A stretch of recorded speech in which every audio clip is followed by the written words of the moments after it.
Hello, स्वागत है आप सभी का। आज हम देखेंगे class 5th book Hindi chapter number 5 जिसका नाम है अनोखी सूझ।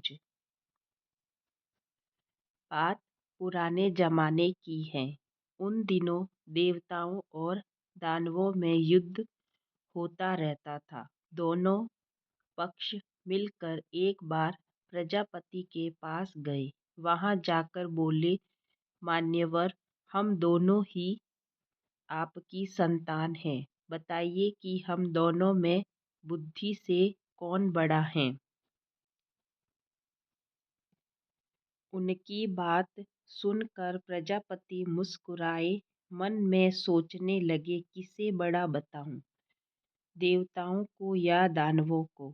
देवताओं को बड़ा बताता हूँ तो दानव नाराज होते हैं। दानवों को बड़ा बताता हूँ तो देवता नाराज होते हैं। हो सकता है तब दोनों आपस में लड़ने लगे। बड़ा टेढ़ा प्रश्न था। बड़ा बताए सो किसे बताए। कुछ सोच कर वे बोले, इसका उत्तर कल दूंगा। आप दोनों ही कल मेरे यहाँ भोजन पर आमंत्रित हैं। भोजन के बाद बताऊंगा कि कौन बुद्धि में श्रेष्ठ है। दूसरे दिन दोनों पक्ष भोजन के लिए पहुंचे। दोनों को अलग अलग कमरों में बैठाया गया। वहां मिष्ठान से भरे थाल भिजवा दिए गए। प्रजापति दानवों के कमरे में गए। उन्होंने कहा, आप लोग भोजन करें। शर्त यह है कि कोहनी को बिना मोड़े भोजन करना है। यही बात उन्होंने देवताओं से भी कही। प्रजापति की बात सुन दोनों परेशान हुए। वे एक दूसरे का मुंह ताकने लगे। समस्या थी, खाए तो खाएं कैसे। कोहनी नहीं मुड़नी चाहिए, भोजन भी नहीं बचना चाहिए। प्रजापति की आज्ञा का पालन भी होना चाहिए। देवताओं ने एक उपाय सोचा। कमरे के किवाड़ बंद किए, आमने सामने बैठ गए। लड्डू उठा उठाकर एक दूसरे के मुंह में देने लगे। कुछ देर में थाल साफ हो गया। सारे लड्डू समाप्त हो गए। न हो हल्ला न शोरगुल। देवताओं ने शांतिपूर्वक भोजन किया। दानव अपने कमरे में परेशान थे। सोचने लगे, बेकार ही यहाँ आए। नहीं आते तो यह परीक्षा तो नहीं देनी पड़ती। आ ही गए हैं तो परीक्षा देनी ही पड़ेगी। दानवों ने भी किवाड़ बंद किए। लड्डुओं के थाल पर टूट पड़े। लड्डू लेकर ऊपर उछालने लगे। लड्डू जब नीचे आते तो मुंह खोल लपकते।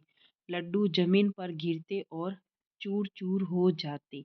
कमरे से हो हा ही की आवाजें आती रही। चीखते चिल्लाते और लड़ते झगड़ते रहे।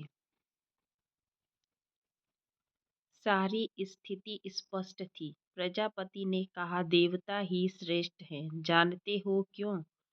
इसीलिए कि उन्होंने सहकार की भावना से काम किया है। खुद भी खाओ और दूसरों को भी खिलाओ। जियो और जीने दो। यह थी इनकी विशेषता। इन्होंने बुद्धि से काम लिया, सूझबूझ दिखाई। ये आमने सामने बैठ गए। एक दूसरे के मुंह में लड्डू देते रहे। थोड़ी देर में थाल साफ कर दिए। दूसरी तरफ दानवों ने शर्त का पालन किया। लड्डू उछालते रहे, उन्हें पाने के लिए लपकते रहे। न खुद खाए न दूसरों को खाने दिए। लड्डू तो बिगड़े ही, पेट भी न भरा। शिक्षण संकेत। जिसके पास बुद्धि है उसी के पास बल है। इसके लिए संस्कृत में एक सूक्ति है, बुद्धिरस्य बलम तस्य।